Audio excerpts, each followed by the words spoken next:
बिस्मिल्लाहिर्रहमानिर्रहीम। अस्सलाम वालेकुम। मैं हूँ इकरा शौकत और मैं आपको उर्दू जमात पंजम की किताब में खुशामदीद कहती हूँ। वो कौन से अफराद हैं जो इस वीडियो लेक्चर से मुस्तफ़ीद हो सकते हैं? वो आप हैं, हमारे तलबा, हमारे असातिज़ा और वालिदैन।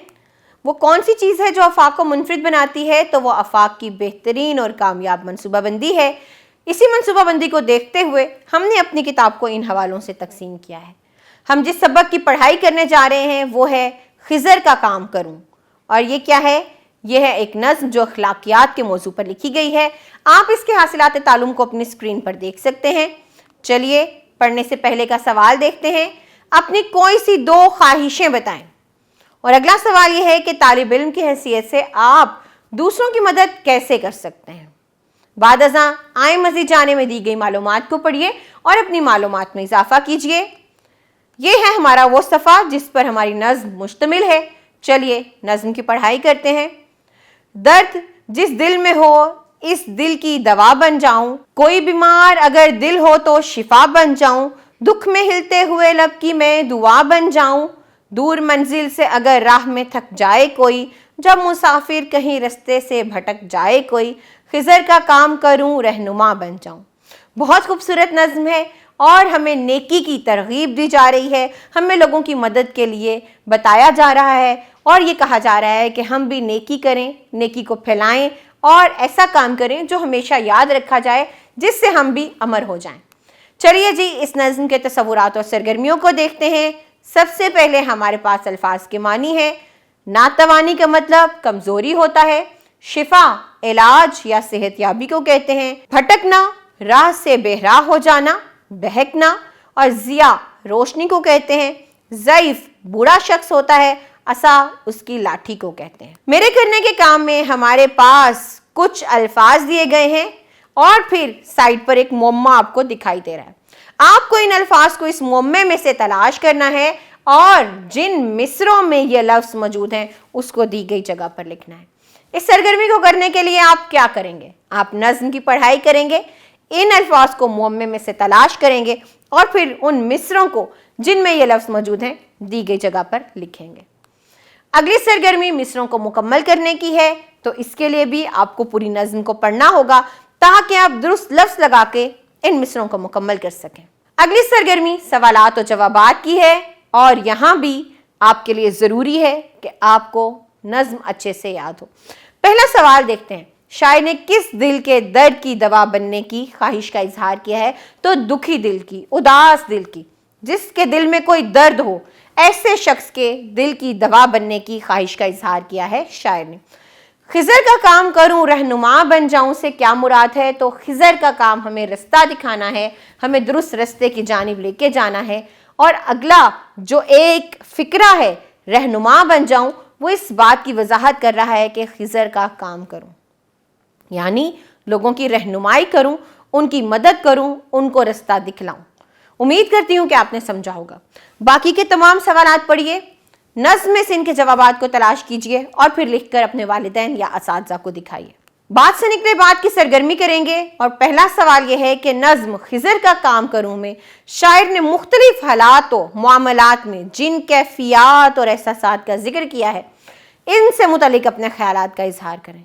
तो कौन कौन सी ऐसी बातें थीं जहां पर शायर ने अपने जज्बात, एहसासात और कैफियत का इजहार किया? अब आपने उनके मुतल्लिक अपने ख्यालात बताने हैं। अगला सवाल यह है कि फ़र्ज़ करें इम्तिहान सर पर है और आपका कोई हम जमात साथी बीमार होने की वजह से इम्तिहानात की तैयारी नहीं कर सका। आपस में बातचीत करें और बताएं आप कैसे इसकी मदद करेंगे। अच्छा सवाल है, सोचने समझने का है। अब हम ये भी नहीं चाहेंगे कि कोई भी हमारा साथी जो है वो नकल करके इम्तिहान पास करे। हम ये भी नहीं कहेंगे कि तुम्हें नहीं पढ़ना चाहिए, तुम अपनी सेहत का ख्याल रखो। तो ऐसा क्या है जिससे हम उसकी मदद कर सकेंगे? तो हम उसके साथ मिलके पढ़ सकते हैं, उसके साथ दोहराई कर सकते हैं। वो तमाम तसव्वुरात जो उसने क्लास में नहीं पढ़े उनको उसे समझा सकते हैं। आप बताइए आप किन तरीक़ों से उसकी मदद करेंगे। अगली सरगर्मी कवायद सीखें की सरगर्मी है और यहाँ हमारे पास इसम सिफत का तसव्वुर मौजूद है। ऊपर कुछ इसम सिफत दिए गए हैं, नीचे जुमले हैं, हमें दुरुस्त सिफत लगाकर इन जुमलों को मुकम्मल करना है। चलाक लोमड़ी ने एक तरकीब सोची तो चलाक लोमड़ी की सिफत है। आयशा के पास एक कीमती घड़ी है। आयशा हमेशा साफ सुथरा लिबास पहनती है। हुमा एक ज़हीन लड़की है। हारिस वक्त का पाबंद है। तो आपने देखा, मैंने ऊपर दिए गए इसम सिफत में से हर एक को मुनासिब जगह पर या दुरुस्त जगह पर लगा के इन जुमलों को मुकम्मल किया। आप भी इस सरगर्मी को मुकम्मल कीजिए, दुरुस्त जगह पर दुरुस्त लफ्ज़ लगाइए और अपने असातिज़ा को दिखाइए। अगली सरगर्मी माजी शकिया या माजी तमन्नाई और शर्तिया की है। इस तस्वुर को हम पहले पढ़ चुके हैं, यहाँ उसके लिए एक सरगर्मी दी गई है। आपको क्या करना है कि माजी शकिया के जुमलों के आगे मुस्कुराता हुआ इमोजी और माजी तमन्नाई या शर्तिया के आगे अफसुर्दा इमोजी लगाना है। आंधी आई होगी, होगी शकिया, माजी शकिया है तो इसके आगे हम मुस्कुराता हुआ इमोजी लगाएंगे। काश मैं थोड़ा पहले आ जाता, काश है, तमन्ना है, एक ख्वाहिश है, लिहाजा ये क्या है, ये माजी तमन्नाई है। जाहिद केला खा रहा था, ये छिलका उसी ने फेंका होगा, होगा शक है भाई, यकीन नहीं है, तो यहां पर हम मुस्कुराता हुआ इमोजी लगाएंगे। बाकी के दोनों जुमले पढ़िए और बताइए कि ये माजी की कौन सी किस्म है, शकिया है या तमन्नाई या शर्तिया है, और फिर इस सरगर्मी को मुकम्मल कीजिए। आगे लिखना की सरगर्मी है और यहाँ हमारे पास कुछ अदाद दिए गए हैं, अददी गिनती, और उनके आगे हमारे पास लफ्जी गिनती के हरूफ दिए गए हैं और हर लफ्ज में या हर लफ्जी गिनती में एक हर्फ नहीं है। हमें वो हर्फ लगाना है और गिनती को मुकम्मल करना है। जैसे सबसे पहले देखिए 61, 61 में अलीफ काफ तो है लेकिन सीन नहीं है, 61 सीन लगाकर हम उसके आगे लिख देंगे। इसी तरह 59। अब आप बाकी के तमाम अदाद को पढ़िए, उनके आगे दिए गए हरूफ को तवज्जो से देखिए, जो हर्फ नहीं लिखा गया उसकी जगह दुरुस्त हर्फ लिखिए और फिर लफ्ज़ बनाकर यानी लफ्ज़ी गिनती बनाकर आगे दी गई जगह पर लिखिए। अगली सरगर्मी पढ़ना की सरगर्मी है। हम इन अशार को दुरुस्त तलफ़्फ़ुज़ और रवानी से पढ़ेंगे, लय और आहंग का ख्याल रखेंगे और इनका मफ़हूम बताएंगे। बनो कमज़ोर लोगों का सहारा, दुखी लोगों को दूं हरदम दलासा, बुराई से सदा लड़ता रहूं मैं, भला हर काम ही करता रहूं मैं, हमेशा इल्म से रखूं मैं उल्फत, किताबों से सदा रखूं मोहब्बत, करूं माँ बाप की दिल से मैं खिदमत, रखूं उस्ताद से अपने मोहब्बत। तो ये नज़्म थी, बहुत खूबसूरत अशार थे। इनमें भी हमें नेकी की तरफ रागिब करने के लिए कुछ तरागीब दी गई हैं, हमें नेकी के कुछ असूल बताए गए हैं। अब आप इनके मुतालिक अपना मफ़हूम बयान कीजिए। कुछ नया लिखेंगे सरगर्मी है और पहला सवाल ये है, अपने वालिदैन के बारे में नेक तमन्नाओं का इजहार करें और चंद जुमलों में लिखकर बताएं कि आपने उनके लिए जो नेक तमन्नाएं की हैं, आप उनकी कबूलियत क्यों चाहते हैं।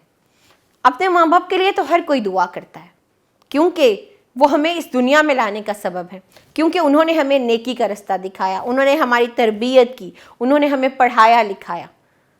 हर माँ बाप अपनी औलाद के लिए ये सब करते हैं और औलाद पर यह फ़र्ज़ है कि वो अपने माँ बाप की खिदमत करे। आपके दिल में अपने माँ बाप के लिए कौन सी नेक तमन्नाएं हैं और आप चाहते हैं कि वो तमन्नाएं पूरी हों, तो क्यों हों, इसका जवाब आपको लिख कर देना है। अगला सवाल है कि 7 से 10 जुमलों में लिख कर बताएं कि मुख्तलिफ मसाइल और मुश्किलात के शिकार लोगों की आप कैसे मदद कर सकते हैं। मिसाल के तौर पर एक बूढ़ी खातून जा रही है सड़क पर और बहुत ज़्यादा ट्रैफिक की वजह से वो सड़क पार नहीं कर रही, ये हमने एक मुश्किल हालात बना दिया खुद से सोच के, तो आप उसकी मदद कैसे करेंगे। इसी तरह आप कुछ और मुश्किलात के बारे में सोचिए, कुछ और मसाइल के बारे में सोचिए और फिर बताइए कि आप लोगों की मदद उन मसाइल से निकलने में किस तरह से कर सकते हैं। अगला सवाल यह है कि नज़्म खिज़र का काम करूं में से अपनी पसंदीदा अशार को लिखिए और फिर इनका मफ़हूम भी लिखिए। अगली सरगर्मी हमारे करने के काम की है। गदागरी एक मुआशरती मसला है, बेशक है। इस मौजू पर आपने एक तकरीर तैयार करनी है जिसको आपने कमरा जमात में पेश करना है, लेकिन याद रखिए ये तकरीर कोई सादा तकरीर नहीं होनी चाहिए। इसमें आपको अशार का इस्तेमाल करना है, इसमें आपको मुहावरात और अक़वाल ज़री भी लिखने हैं ताकि आपकी तकरीर एक बेहतरीन तकरीर बनकर सामने आए। इसकी मश्क भी कीजिए और फिर कमरा जमात में इसको पेश भी कीजिए। ये था जी हमारा सबक जो अपने इख्तिताम को पहुंचा है। جس میں ہم نے کچھ نئے تصورات سیکھے۔ امید کرتی ہوں کہ آپ نے ان تمام تصورات کو اچھے طریقے سے ذہن نشین کر لیا ہوگا۔ اب ہم آپ سے اگلے سبق میں ملیں گے کچھ نئے تصورات کے ساتھ۔ تب تک آپ اپنا خیال رکھیے۔ اللہ حافظ۔